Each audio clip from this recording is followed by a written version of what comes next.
स्वागत है मेरे चैनल स्टोरीजनी पर। हमारा शरीर यार एकदम जादुई है।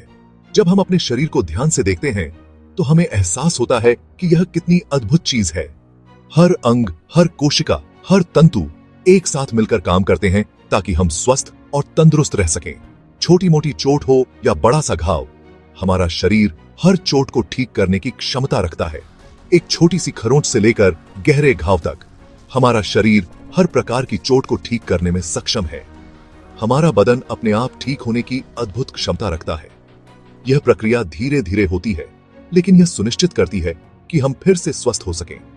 यह एक धीमी लेकिन प्रभावी प्रक्रिया है जो हमें फिर से स्वस्थ बनाती है। यह सब होता है हमारे शरीर के अंदर के एक खास सिस्टम की वजह से, जिसे हम इम्यून सिस्टम कहते हैं।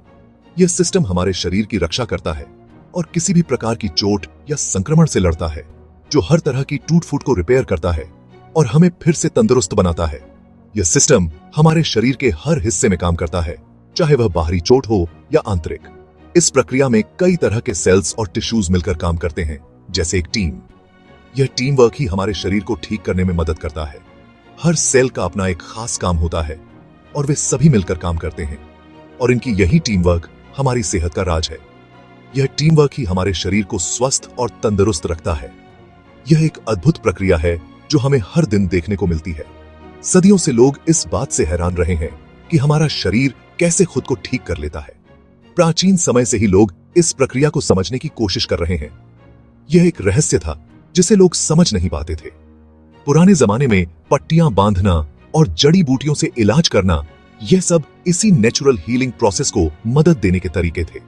लोग अपने शरीर की प्राकृतिक हीलिंग क्षमता को बढ़ावा देने के लिए इन तरीकों का इस्तेमाल करते थे। ये सब इसी नेचुरल हीलिंग प्रोसेस को मदद देने के तरीके थे। यह प्रक्रिया आज भी जारी है, लेकिन अब हमारे पास और भी उन्नत तरीके हैं। आज मेडिकल साइंस इसी जादुई प्रक्रिया के राज खोल रहा है। वैज्ञानिक इस प्रक्रिया को और बेहतर तरीके से समझने की कोशिश कर रहे हैं। वे यह जानने की कोशिश कर रहे हैं कि कैसे हमारा शरीर खुद को ठीक करता है। नई नई दवाइयां और इलाज हमारे शरीर की इसी कुदरती शक्ति को और बढ़ावा देते हैं। ये दवाइयां और इलाज हमारे शरीर की हीलिंग प्रक्रिया को तेज और प्रभावी बनाते हैं। यह एक अद्भुत समय है जब हम अपने शरीर की इस जादुई क्षमता को और भी बेहतर तरीके से समझ रहे हैं। सोचो, आपके हाथ पर एक छोटा सा कट लग गया। यह एक मामूली चोट लग सकती है, लेकिन इसके पीछे की प्रक्रिया बहुत जटिल और अद्भुत है। तुरंत ही आपका शरीर हरकत में आ जाता है। यह एक स्वाभाविक प्रतिक्रिया है जो हमें बचाने के लिए होती है। वो एक्शन लेता है ताकि चोट को जल्दी से जल्दी ठीक किया जा सके और आगे कोई नुकसान ना हो। प्लेटलेट्स सबसे पहले पहुंचते हैं और खून को जमाने का काम शुरू करते हैं। यह सब होता है हमारे शरीर में मौजूद दर्द संवेदकों के कारण। ये संवेदक तुरंत सक्रिय हो जाते हैं और दिमाग को संदेश भेजते हैं। ये संवेदक दिमाग को संदेश भेजते हैं कि त्वचा कट गई है और इन्फेक्शन का खतरा हो सकता है। दिमाग तुरंत प्रतिक्रिया देता है और शरीर को सतर्क कर देता है। शरीर इस चोट को अपनी नॉर्मल हालत में खलल मानता है।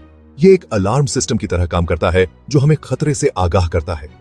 उसे जल्दी से जल्दी खून बहना बंद करना होता है, इन्फेक्शन को रोकना होता है और रिपेयर का काम शुरू करना होता है। प्लेटलेट्स खून को जमाने का काम करते हैं और सफेद रक्त कोशिकाएं इन्फेक्शन से लड़ने के लिए पहुंचती हैं। ये शुरुआती प्रतिक्रिया बहुत जरूरी होती है ताकि घाव जल्दी भरे और कोई कॉम्प्लिकेशन ना हो। शरीर की मरम्मत प्रक्रिया कई चरणों में होती है। ये एक लंबी और पेचीदा प्रक्रिया का पहला कदम है जो दिखाता है कि हमारा शरीर खुद को कैसे प्रोटेक्ट करता है और ठीक करता है। हर चरण में अलग अलग प्रकार की कोशिकाएं और रसायन शामिल होते हैं जो मिलकर काम करते हैं। जैसे जैसे समय बीतता है, नई त्वचा की कोशिकाएं बनती हैं और पुरानी क्षतिग्रस्त कोशिकाओं की जगह लेती हैं। ये प्रक्रिया हमें स्वस्थ और सुरक्षित रखने के लिए होती है। अंत में घाव पूरी तरह से भर जाता है और हम फिर से सामान्य जीवन जीने लगते हैं। ये सब हमारे शरीर के अद्भुत अलार्म सिस्टम और हीलिंग प्रक्रिया की वजह से संभव हो पाता है। हमारा शरीर एक जटिल और प्रभावी मशीन है जो हमें हर दिन सुरक्षित और स्वस्थ रखने के लिए काम करती है। ये अलार्म सिस्टम और हीलिंग प्रक्रिया हमें याद दिलाते हैं कि हमारा शरीर कितना अद्भुत है। चोट लगते ही सबसे पहले एक्शन में आते हैं प्लेटलेट्स। ये छोटे छोटे सेल्स होते हैं जो खून को जमाने का काम करते हैं। प्लेटलेट्स हमारे खून में घूमते रहते हैं जैसे कोई पहरेदार, और जैसे ही कहीं चोट लगती है ये फौरन उस जगह पहुंच जाते हैं। प्लेटलेट्स एक दूसरे से चिपक जाते हैं और उस जगह जमने लगते हैं जहां चोट लगी होती है। और जैसे जैसे ये जमते हैं, ये कुछ केमिकल छोड़ते हैं जो और प्लेटलेट्स को बुलाते हैं और खून में क्लॉटिंग फैक्टर को एक्टिवेट करते हैं। ये क्लॉटिंग फैक्टर्स एक चेन रिएक्शन शुरू करते हैं जिससे फाइब्रिन नाम का एक जाल बनता है। ये जाल लाल रक्त कोशिकाओं को फंसा लेता है जिससे खून का थक्का जमता है और खून बहना बंद हो जाता है। जब प्लेटलेट्स खून बहना रोकने में व्यस्त होते हैं, उसी समय श्वेत रक्त कणिकाएं यानी व्हाइट ब्लड सेल्स इन्फेक्शन से लड़ने के लिए तैयार होती हैं। व्हाइट ब्लड सेल्स यानी WBCs हमारे इम्यून सिस्टम का अहम हिस्सा हैं। ये हमारे शरीर में लगातार गश्त लगाते रहते हैं और हानिकारक बैक्टीरिया, वायरस और फंगस जैसे दुश्मनों को ढूंढते रहते हैं। कई तरह के WBCs होते हैं और हर एक का इन्फेक्शन से लड़ने में अपना अपना रोल होता है। कुछ WBCs जैसे न्यूट्रोफिल और मैक्रोफेज फागोसाइट्स कहलाते हैं। ये सीधे सीधे रोगाणुओं को निगल जाते हैं और उन्हें नष्ट कर देते हैं। बाकी WBCs जैसे लिम्फोसाइट्स एंटीबॉडी बनाते हैं। ये एंटीबॉडी खास प्रोटीन होते हैं जो खास रोगाणुओं को पहचान कर उन्हें नष्ट करते हैं।